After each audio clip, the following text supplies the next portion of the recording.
សួស្តីអ្នកនរគ្នាថ្ងៃនេះខ្ញុំនឹងមកភ្ជាប់ម៉ាស៊ីន print នេះជាមួយនឹង laptop របស់យើងដំបូងយើងធ្វើការខ្ញុំភ្ជាប់តាមរយៈ IP អញ្ចឹងខ្ញុំធ្វើការមើល IP នៅលើម៉ាស៊ីនយើងចុចនេះអាកន្លែង setting នេះ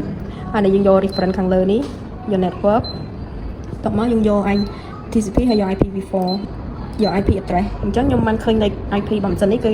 192.168.3.119 អញ្ចឹងខ្ញុំធ្វើការមកconnect ជាមួយនឹង laptop មួយនេះចឹងដំបូងខ្ញុំធ្វើការ refresh មួយហើយខ្ញុំចូលទៅ search printer and scanner ចូលចឹងហើយខ្ញុំធ្វើការ add printer ខ្ញុំចាំ station ទៅបើវាអត់មានទេខ្ញុំយកក្នុងនេះមកខ្ញុំយក A កន្លែងadd printer using IP address or hostname យកនឹងមកហើយខ្ញុំរើសកន្លែង device type នេះខ្ញុំយក TCP and IP device ហើយយើងវាយ IP address របស់ printer មិនចូល190 IP device ហើយយើងវាយ IP នឹងដោយសារយើងមាន driver ហ្នឹងហើយយើងធ្វើការប្រើ driver ហ្នឹងតែមកយើងដាក់ឈ្មោះរបស់យើងមកនៅ ground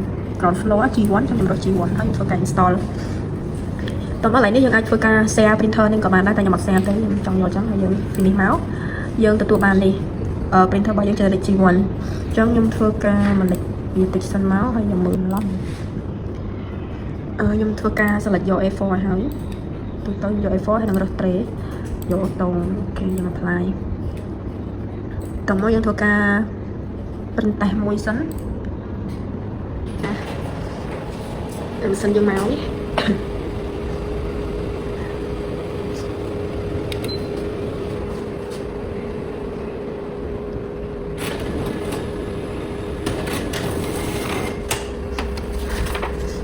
នេះគឺ print test ចេញពីម៉ាស៊ីនយើងមិញនេះតាមរយៈ port name